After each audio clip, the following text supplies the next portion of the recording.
Now I'm gonna draw on some of my mom's talents because you know she don't need a mic. Right. So I'm not gonna use this. Tia, why you gotta do that to me? I gotta live up to a billion. It makes it so hard. Yeah, see, she put some pressure on me. No pressure. No pressure. Just realize that. You just want to stay right up. Yeah. Yes. Anybody need a button? Go ahead, Ernest. Do that. Number one skill you was taught.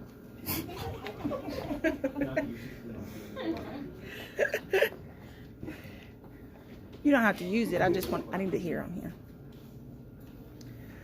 All right, so first off, we're gonna start off with a little pray up. We're gonna stay prayed up. So, bow your head, close your eyes. Dear Heavenly Father, Lord, I just thank you for this gathering of just your people, Lord. And as we gather together, Lord, we just learn new things and we take things away from each other and strengthen ourselves in you, Lord. Because each of us, like Tierra said, sees something different. We all have our own different perspectives on you, Lord. You give us discernment and learning in those different perspectives. And so allowing others to hear those different perspectives allows us to learn, Lord. And I just thank you for that opportunity to be here today, Lord. And I thank you that for everyone that's here today, Lord. In Jesus' name, amen. Amen. So, first off, you know, I'm feeling the same way Tierra is, because this, y'all got me messed up. Like, all this goes in like a straight line. It's like a dagger. You got Willie with Stay Prayed Up. You got Anthony with the no pressure. You got Tierra over here talking about fighting her internal battle against herself. And so, you know, I gotta be like my dad. I gotta give my messages a title.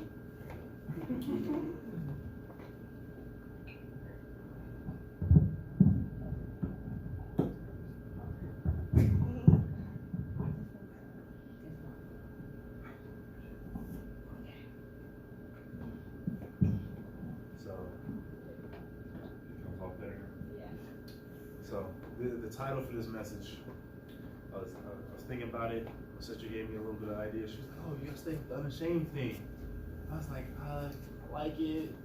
It's not exactly what I'm looking for. That's not what I'm hearing. Then my mom was like, "No haters," and I was like, "Oh, yeah, that's a good one too, but that's not the mark I'm looking for." And then I thought about it, and I was like, "Wait, I'm not tripping. These go hand in hand. To be unashamed and having when you're unashamed, you have haters." And so I was like, the only reason you're unashamed is because you're being 100. Right. And so the name of the message is being 100. So if somebody could pull up Ecclesiastes 9:10 for me. Okay.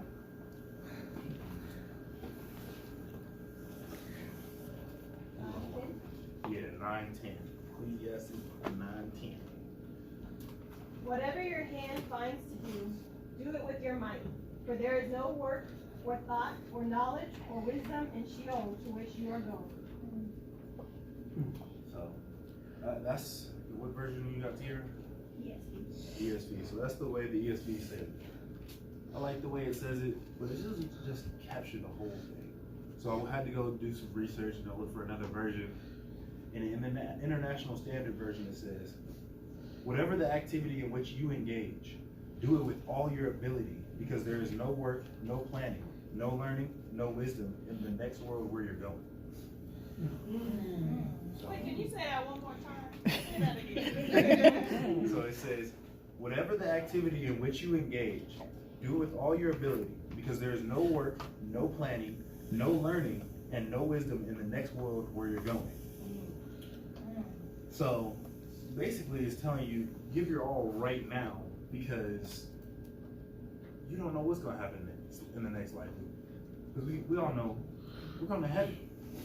So it's going to be a different life than what we have here. We're going to experience different things. There's not going to be those challenges that question your character and all that type stuff that make you doubt who you are. And it's not going to bring all that into question. And so it's like, why not just give it all here? and forget about it. Just have no worries. Be completely unashamed with who you are here, so that way you can give your all. And so, another reason this topic kind of hit home for me was because over the past couple months I've been struggling with myself, and there's been this spirit of fear on me, and just leaning on God completely and giving Him my 100. Because throughout my life, I've always been pretty good at everything, you know. Giving my 75%, I still get a B. And I'm like, everybody else gives a 75%, they get a C, low C. And I'm like, I'm doing pretty good for myself. But then that gets you caught up. It's like procrastination. You keep doing it, and it's stuck. And that's how you do things. And so, learning to be 100 involves taking it that extra step where there's no regrets, where there's, oh, I don't care what this person says, and truly not caring what that person says. We all say that we don't care, but we do. Right, that's true. That's Like you hear somebody say, "Oh, that's a nice shoe. Oh, that's an ugly dress you got on." In the background, you now for the rest of the day you feel self-conscious about yourself. You're like, what is? I don't know if I can really step out. I don't know if I'm good. But in reality, you put that on that day. You know what you look like, and God knows what you look like. He gave you the body that you got. He gave you the personality that you got. Now He's telling you just don't flaunt it, because that's how you glorify Him. Right. So that's the first little verse that I have for you guys, because I'm gonna do some bouncing around. So next I'm gonna be coming out of the section I call Love the Haters. So somebody pull up Luke 6, 27 through 29. Okay, I'm gonna be as fast as the air one day. 27 to 29. Yep. Luke 6, 27 through 29. You got it, Luke? Yeah, I got it. Go ahead. This is coming from the New King James Version. It says, "But I say to you who hear, love your enemies, do good to those who hate you, bless those who curse you, and pray for those who despitefully use you. To him who strikes you on the one cheek, offer the other also. And from him who takes away from your clothes, do not withhold your tunic either." So, like I said, it's basically that right off the gate says, love the haters. It says there's going to be people that don't like you. And God's telling you, it's okay. He's using this here. It says, "But I say to you who hear, love your enemies, do good to those who hate you." Because although they're your enemies, or people that don't like you and you may not like them, you still have to show them love, which is the hardest thing that you can do. Because when you don't like somebody, it's like, I don't want to be around you, I don't want to do this, just go over there, just leave me alone. But when you show them love, they don't even know how to respond. Exactly. I was talking about this with some friends, conveniently enough, in Pueblo while I was down there over the weekend. And they was like, you know, when somebody does something to you, you gotta get it back with something better. You gotta go back with extra. And I was like, why? Why can't you just chill out? Because once you go back with something extra, all of a sudden it's going back and forth, back and forth. And now it's an endless cycle. But if one person just stands up and says, no, I'm not gonna do this no more, the cycle ends just like that. And that's loving your enemy and loving the haters. Because if somebody wronged you or did something to you in your past, forgive them. They got to deal with that personally between them and God. Our job is just to show love. God put us here on this earth to love and spread His word. And the only way to spread His word is to love. So another verse I got for you guys. I'm going to pick our earnest on this one. It's not too far away. So Luke 6, 32, 36.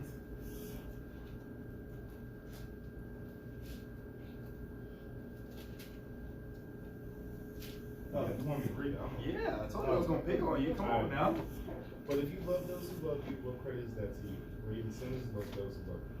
And if you do good to those who do good to you, what credit is that to you? For even sinners do the same. And if you lend to those from whom you hope to receive back, what credit is that to you? For even sinners lend to sinners who receive as much back. But love your enemies, do good, and lend, hoping for nothing in return. but he who the sons of Most High, for he is kind to them and faithful will be. Therefore be merciful, just as your Father also is merciful. I ain't ready for that one. Amen. So what that's really saying is, it's pretty self-explanatory. It's easy when somebody does something good for you to do something good for them. But when somebody, like I said, when somebody hating on you, ooh, it takes another level of love to even approach them. Yes. And so, I believe these two little verse setups go hand in hand. That's why they're so close together, because they're talking about the same thing. They're talking about understanding that people will not like you at points in time. That they will be your enemy at point in time. Even though I don't like the word enemy, you know, it's just people that have wronged you or that you have issues with. Because we all have issues with people because we're human beings. But to handle those issues is to be 100. Is to understand that while I'm walking through this life that God's given me, my job is to love and be unashamed of that love. And to give that love to everyone who is around me, whether they give good stuff to me or they don't give good stuff to me. It's really not about me. It's about me having the ability to love them because God loves me. And if you look at the track record of most people on the planet, we did some terrible stuff to him. And somehow he still loves us. Like we literally put him on a cross and killed him. Right. And he came back 3 days later and was like, "Hey fam, what's up?" Right. Like like that takes a totally different gear of love that most people don't have. And the only place to find that is in God. And so that's why I really connected with his song "Stay Prayed Up." Because in order to stay at that next level of love, you gotta go have conversations with the person that's able to love like that. And so you gotta stay praying, stay in your word, and by doing that, by just conversing with God, things open up for you. All of a sudden, that weight that was on you, the anxiety that you're feeling, the pressure from doubts in yourself, all of that is lifted off. Now, it's not going to be like instantaneously like, oh, I just feel better today. No. It's going to be a gradual process. You got to just work with God because he's working with you. And so your job is to just keep talking to him, just like you do with a friendship. Oh, hey, we're going to go hang out this time. Because your best friends are the people most of the time that you spend the most time with. And so you conversate about them with deep things with them, your miscellaneous things you talk to them about, just everything you talk to them about, and that's why you're such good friends. And so if you treat God the same way as that good friend, is just going to pray, going to read your word, and understanding that your relationship with him is going to grow naturally. And that all those things that used to be that weight on your back, that pressure, they get lifted off. And God is like, here, I got you. This is how we handle this. We're going to handle this one together. Because everybody knows a two-man mission is better than a one-man mission. Right. Come on now. Two heads is better than one.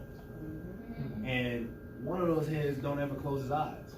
Right. So he see everything around you for you, while you can focus on this one minute detail. He's seeing everything else. And so he's able to help you pinpoint, all right, this is where the struggle is at. I see it. And you're like, all right, cool, I can focus on that. And he's like, oh, wait, don't do it too quick. Don't do it too quick, because then you'll forget this spot over here. And so that's how God goes about teaching us how to love the haters. Is by just talking to him and being loved by him, because then we translate his love to everybody else, even the people that absolutely hate us. Like I was talking to you a couple weeks ago, because it just astounds me. Like I don't want to be like mean to y'all women, but I don't know how y'all walk in a room and there's automatically somebody y'all don't like in the room. Right. She's like, it just like baffles me. It's like y'all ain't even said a word to each other. And it's just something just rubs you the wrong way. And it's like, but when dudes walk in the room, we just kind of ignore each other a little bit. It's just like, oh, there's somebody over there? Yeah. He good. Yeah. I'm gonna just look over here. And so you kind of gotta find a balance between the two. You gotta have a little bit of intuition, like there's something different about that person over there.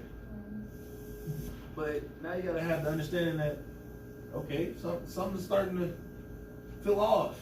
Let me go talk to them, see what's up.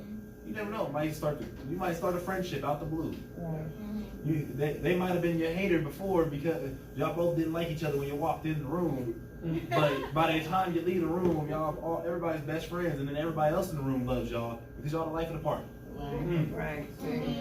Okay, AJ. So that's loving the haters. That's step 2 of being 100. What's step 1?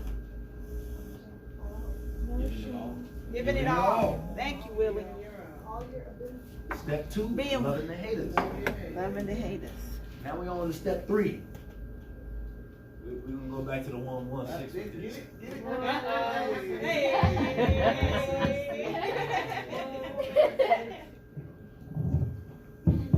So Lexi, go ahead and pull it up for me.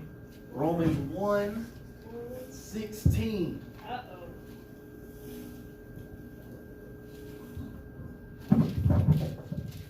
For I am not ashamed of the gospel, because it is God's power for salvation to everyone who believes, first to the Jew and also to the Greek. So there's a lot behind that one little don't be unashamed. And to understand that, you gotta think about how Jewish people looked at Greeks.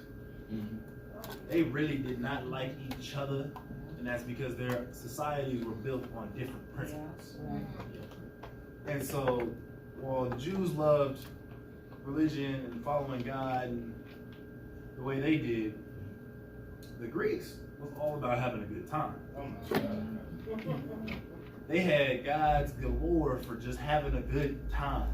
They had a god for wine, a god for dancing, a god for partying. They had like 3 gods for dancing actually. So they like turning up. Yeah, they got all the guys. They got 9 muses for music. Each of them plays a different instrument. And so you gotta understand, this is 2 very different societies that normally this side's really, really structured. This side has no structure whatsoever. When structure and not structure come together, what happens? Chaos. You get conflict. Right. Offense. And so people get rubbed the wrong way, everybody not liking each other. Now you got a whole bunch of haters on both sides. And when Jesus showed up on the scene, he taught everybody how to love the haters. Come on. And all of a sudden, the Jews was offended. The Greeks was like, oh, for real? We supposed to like them? And that's where the 12 disciples, the 12, apostles came in. They was like, okay, we're gonna bridge the gap a little bit here. Because we understand what God taught us, and he taught us that we gotta be unequivocally unashamed of who we are in him. Come on now. Not just who we are, but who we are in him. Because when you're in him, you're unlike anybody else. Come on. Yes. And God's able to teach you how to accent those characteristics that make you to help everybody else. And all of a sudden, it's not so hard to love your hater. It's not so hard to be 100. And you just walk by God's side. It's like being in the room with your best friend. Everybody knows when you're in the room with your best friend, you act completely different when you're in the room with your parents or your boss or anything. When you're in the room with your best friend, you will be reckless as nobody's business. You will say what pops in your head because you know they probably thinking the same thing or they wanted to think the same thing. And so all of a sudden it's like, oh, I feel completely comfortable. That's true. But God's out here teaching us how to become completely comfortable in Him. Right. To have Him as a best friend, man, you know what you about to do with that? Right. You got God as your best friend, and God's everywhere. Come on. So you about to be with your best friend everywhere. You about to be having the time of your life. You gonna say what you gotta say. You gonna do what you gotta do, because you know you got a support system that's probably gonna go do it with you. And you know what did I say? When you got the two together, Right. all of a sudden we about to do. Whew. Strength in numbers. And my mom just see this all summer so far, because I've been linking up with my cousin. We've been traveling, going all over the place, different malls. But what she don't know is when we hit these malls, for some reason, when the two of us is together, everybody wants to talk to us. I don't know what it is. It's just randomly everybody, oh, hey, what's that? You guys know what that is? Or asking for directions and stuff. And it's like, when one of us was by ourselves, nobody wants to talk to us because we always look mean. Just, and so, there you go, Terry. But it's a smoldering intensity. Right. And so, bringing it, like, when we get us together, all of a sudden everybody's talking to us all free, and we answer questions a lot more free. Because we know we're not in this by ourselves. And understanding that you're not in this by yourself is really what makes you unashamed. Because when you say something crazy, somebody else is going to look at you like, I mean, I understand why you said it's crazy, but I'm going to let you know it's crazy. Just having that one feeling. Because everybody else around you that you don't know is just, oh, you crazy. I don't want to be around them. But your best friend, I'm still going to be here. Because I mean, I wanted to say it, but you said it anyway. And yeah, there you go. I gotta support you because I had the same thought process. Right. And so just understanding that's one of the ways to be unashamed. Come on. And so another thing we're gonna hit up on is 1 Peter 4:16. Mm-hmm. We want to pull up 1 Peter 4:16 for us.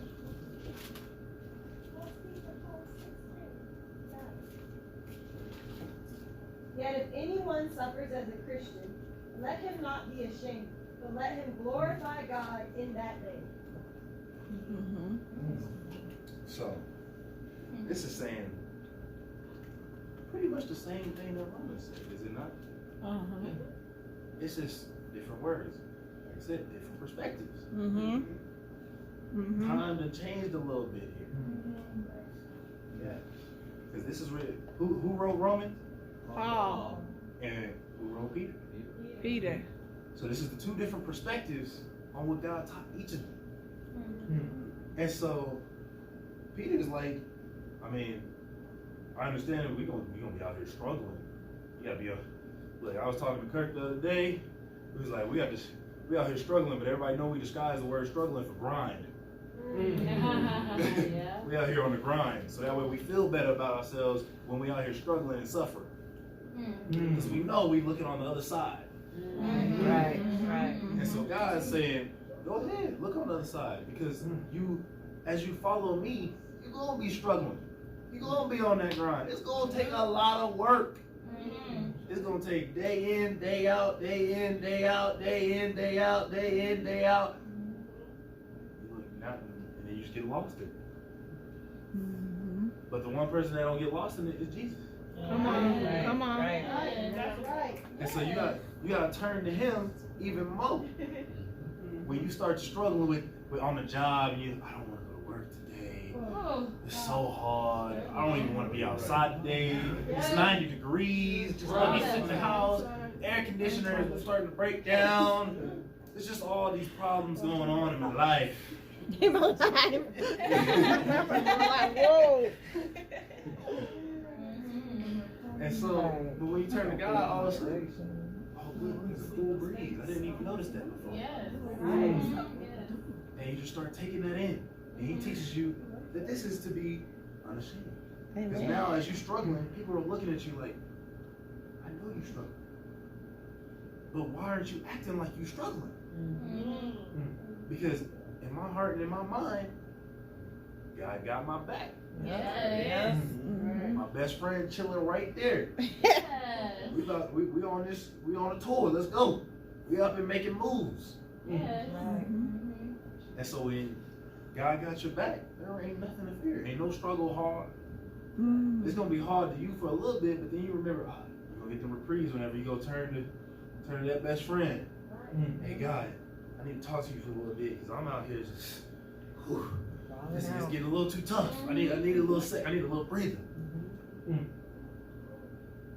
And so, being unashamed is the third step to being completely 100 in your faith.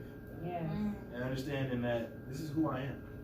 Even throughout the doubts, throughout the missteps, throughout the people telling me you're not good enough, you're not that, you're not this. I am who God tells me. Come on. Yes. And if God tells me who I am and He's my best friend, I'm gonna take the word over my best friend over some random guy on the street. And so, what's point number 1? Go all in. Yes. Point number 2? Love your haters. Point number 3? Be unashamed. All right. And that's being 100. Amen. Amen. Hey, y'all.